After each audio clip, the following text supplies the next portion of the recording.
meteors that are larger than 100 meters in diameter and pass within 4.6 million miles, 0.05 astronomical units, are classed as potentially hazardous asteroids. 2017 EG3 was first observed by the Mount Lemmon Survey Observatory, northeast of Tucson in Arizona, on March 7. Today it came within 4 lunar distances (LDS) of the planet, or 0.0112047, just over 1 million miles away. The Moon orbits at a distance of 0.002570, around 238,000 miles. It will pass by again on Monday, but will only come within 55 LDS.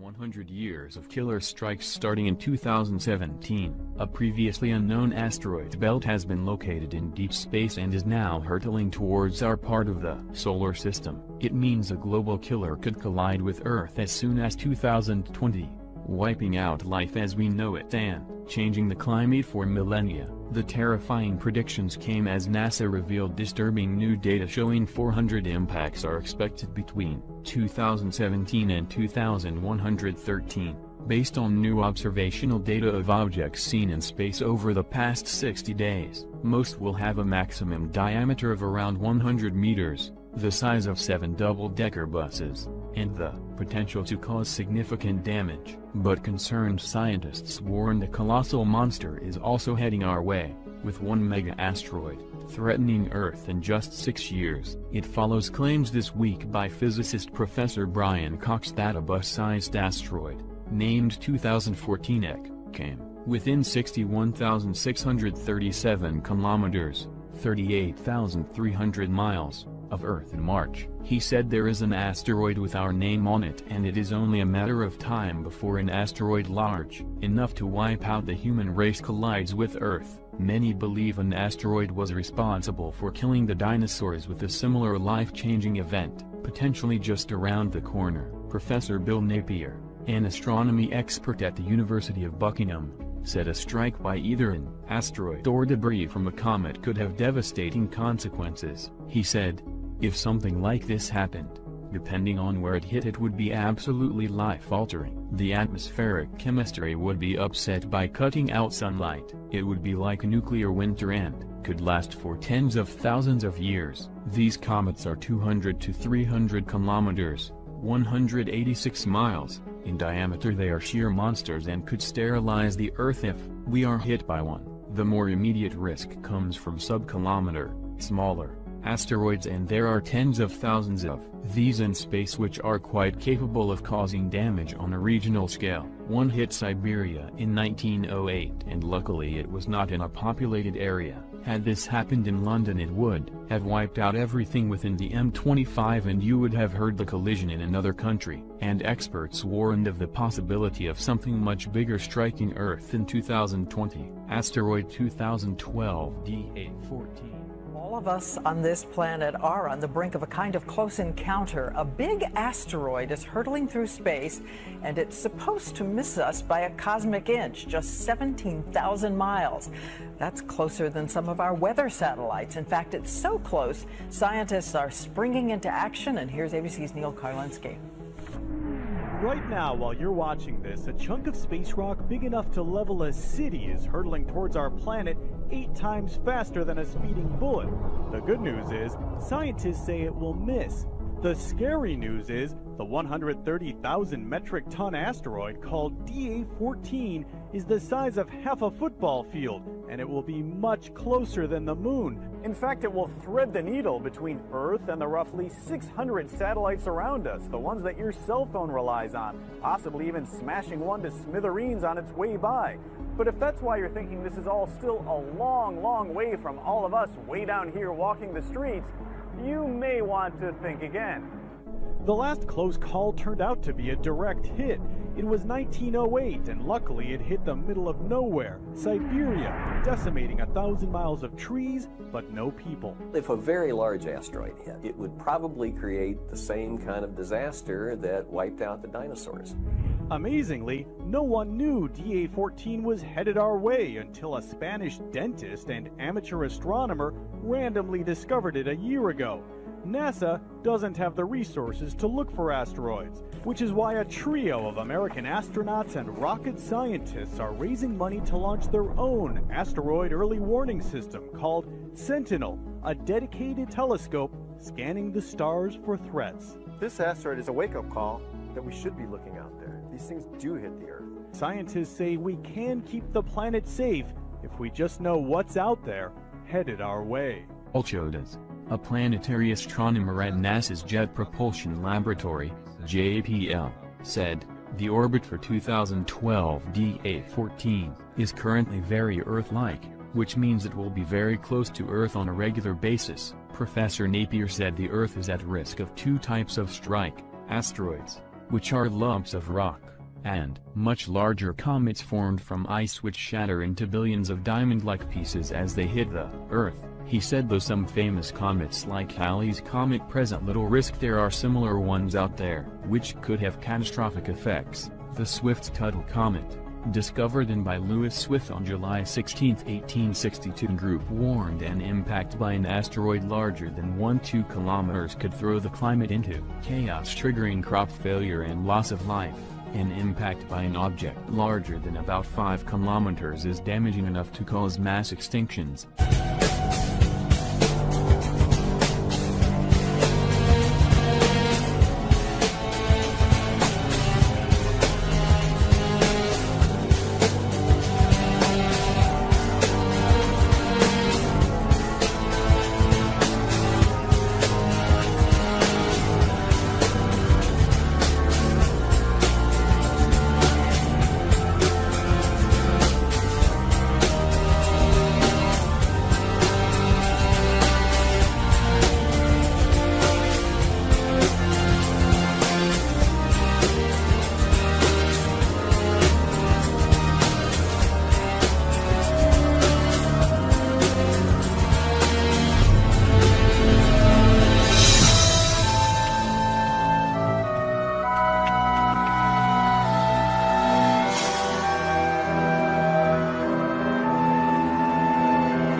have a shot in my mouth, please.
There are increasing indications that Planet X, also known as Nibiru, is moving in a precise direction towards planet Earth. So what does this suggest for those of us who dwell on this planet? Is there actually a biblical link that correlates with the end times as we know it? Many of you believe that NASA and other government bodies, such as the Pentagon and the CIA, are aware of its approach. Your belief carries considerable weight, considering the recent publication of scientific studies claiming that there is proof of an unnamed mysterious planet lurking beyond Pluto. The claim was determined by observations of gravitational influences on a group of celestial bodies called the extreme trans-Neptunian objects, which are orbiting our sun beyond Neptune. The approach of the mysterious planet Nibiru is at present sending waves of charged plasmatic energy particles through our solar system. The flow of energy will finally affect the core flows of the Earth and result in catastrophic changes in Earth's climate, which is without a doubt occurring on an escalated scale. Planet Earth has been feeling the effects of this inbound planet or system of planets since 1996, with records showing a troublesome increase in seismic and volcanic activity, extreme weather patterns, and catastrophic disasters. U.S. and Russian governments are aware of its approach, as is the Vatican hierarchy, which is keeping a watchful eye on the heavens with their sophisticated telescope perched high in the mountains of Arizona. In the meantime, the public is being kept in the dark regarding this approaching apocalypse. The consensus by many is that such an event would annihilate 2/3 of the world's population, while 2/3 of those who survive the initial impact will perish over time due to starvation and exposure to the elements. The question that persists with respect to Planet X is whether this mysterious planet that scientists now claim exists beyond Pluto is the same planet that is believed to have wiped out much of humanity thousands of years ago. There is, however, more to the story than what meets the eye. Based on the research study known as extreme trans-Neptunian objects and the Kazai mechanism, signaling the presence of trans-Plutonian planets, posted in 2014 in the Journal Monthly Notices of the Royal Astronomical Society letters, there are at least 2 planets, part of our solar system, larger than Earth, lurking out there beyond Pluto, and whose existence can be noticed through their gravitational influences. So it is fair to say that NASA understands that these planetary objects are a serious threat to our civilization. It is widely perceived that researchers had proposed that the so-called Planet X was at least 10 times as large as Earth and was most likely situated at a distance of 250 astronomical units from our Sun, with an orbit of 10 to 20,000 years. There is an understanding that an approaching large body or a star system of planets and moons can trigger considerable differences in magnetic activity, and recent data from our magnetosphere indicates that this is what is now taking place. There were even suggestions that Google Sky had revealed an area in space that had been censored by NASA, showing the winged globe moving through our solar system. So are these subtle warnings an earnest attempt to inform us that an apocalyptic situation is at hand, which is coming from out of this world, something previously unknown to humanity, but which have memories in our subconscious from past lives and records kept over the ages? If we consider the ancient era of Atlantis and Lemuria and what happened to these civilizations, is it any wonder that NASA would redact the location of this incoming body on Google Sky or in their own imagery? Every week, NASA appears to have learned something new that was unimaginable, and yet they want us to imagine that Planet X Nibiru is unreal. As you can envision, the gravitational consequences of a sizable planet moving close to the inner solar system would spell huge problems for planet Earth. Not only are we witnessing climate extremes and a shifting of the Earth, but we are now bearing witness to the very real observations that the 4 seasons, as we have known them, are now blending. So with all of this in mind, we can now ascertain why certain governments are taking steps to protect their own interests as they prepare for the arrival and the aftermath of this large planetary body or system of planets moving through our solar system. Here is some news that has been widely reported, but which some of you may not be aware of. Russia recently completed building or updating some 5,000 shelters in Moscow.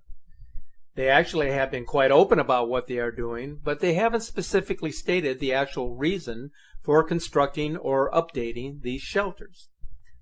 But we do know that they have some facilities that can accommodate up to 100,000 people. The United States is estimated to have over 150 deep underground military bases. Coincidentally, a huge military underground city exists below the Denver airport. Now, these are entire underground cities that have been under construction since the 1980s.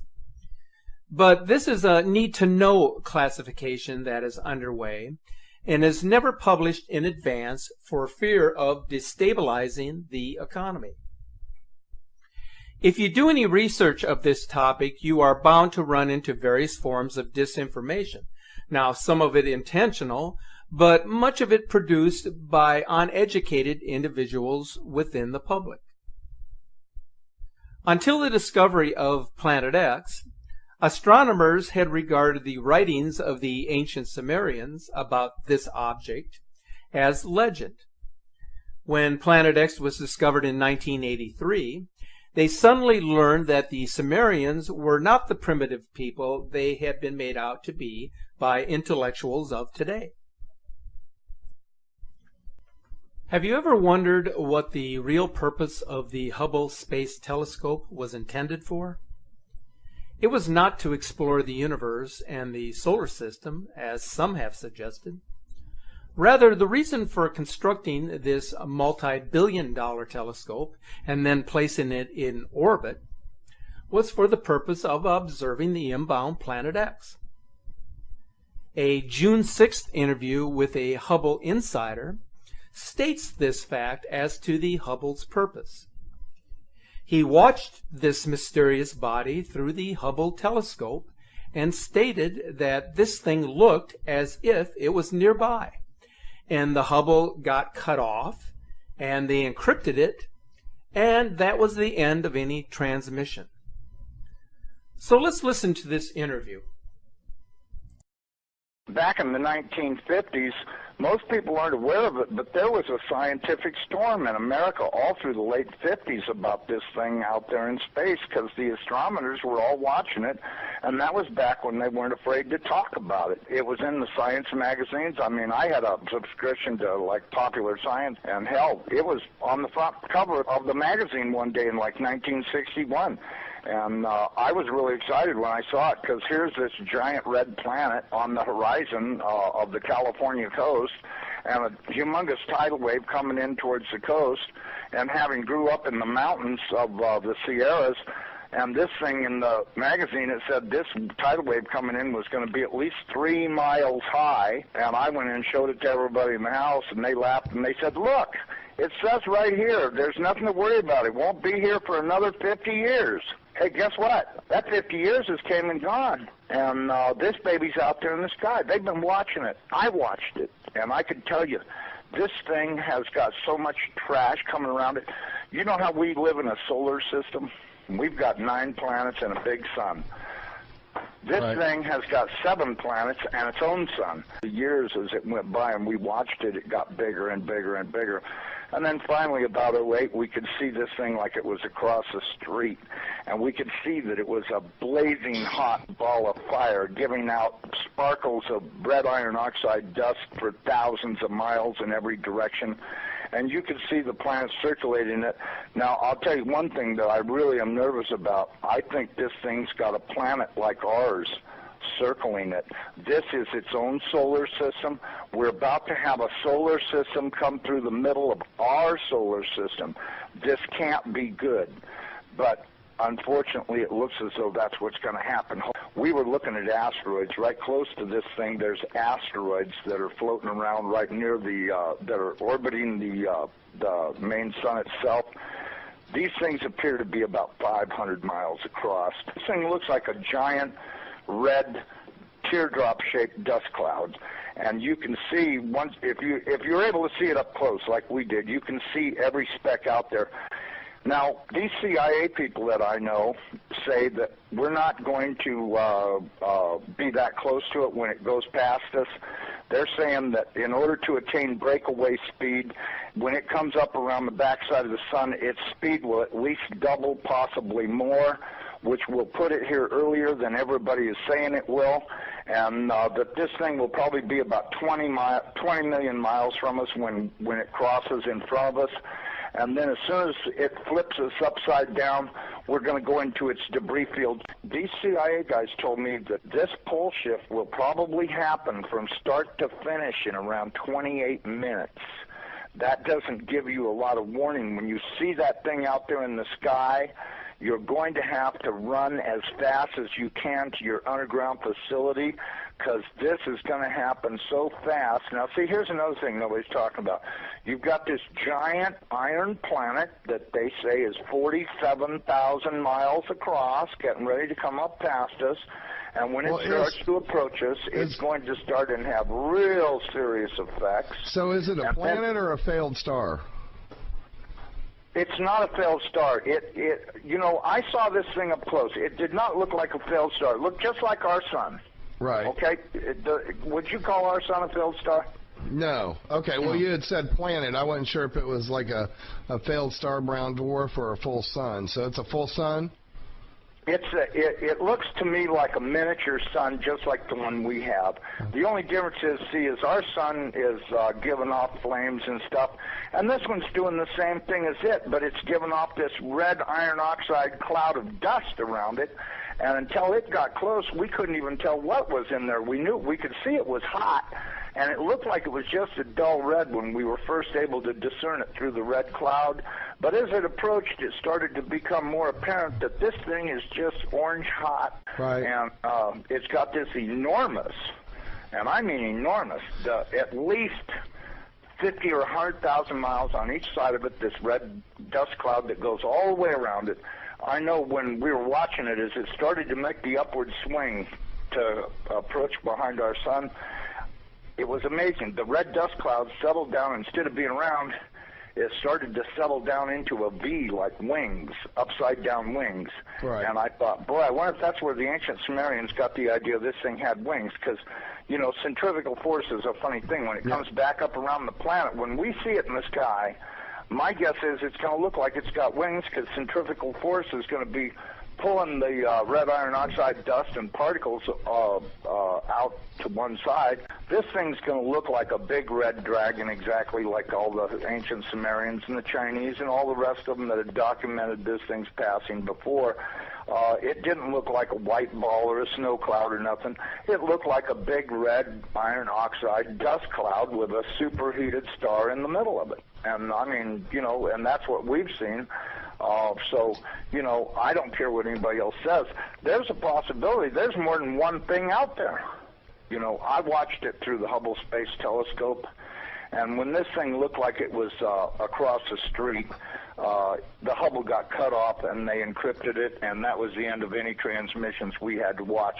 And we know that the Hubble, in order to be in the shadow of the Earth, had to be at an angle, and so that meant it was looking downward. And this thing was coming up underneath of us, and I tell you the honest to God truth, I personally think this thing is real close to us right now, but, you know, that's just my general feeling that, you know, and I'm a pretty psychic guy. I have the feeling that this thing is right close by and that we're going to see it any time, okay? Because, listen, they've known about this thing forever. And I mean, they've known about it forever. I mean, if I read about it in a science magazine in 1961, that tells you that, I mean, it's only 1,800 years away. How could they not be able to see it when it came around the backside of the last sun and headed this way? Right. You have to know they've been watching it, because if you know, Carl Sagan was showing stuff that they took with their old telescopes that was billions and billions of miles away. And this thing's only 1,800 years away. Well, and by 1930, it was only 70 years away. You know, we do estimate that this thing, let me give you a thing, maybe you can figure out your own timeline. We estimated that this thing is traveling around 3,500 miles an hour, okay? Okay. That was our estimate of its speed. Now, it has been picking up speed, and that's the reason why we think it's going to arrive early, because when it comes around the backside of the sun, it's got to double that speed in order to attain breakaway speed to leave the sun and not wind up orbiting it. It's never orbited the sun in the past that we know of, so that means that it's going to have to attain breakaway speed to head back out into space. Now, you look at the NASA videos, photos, and all this other crap those morons put on the internet.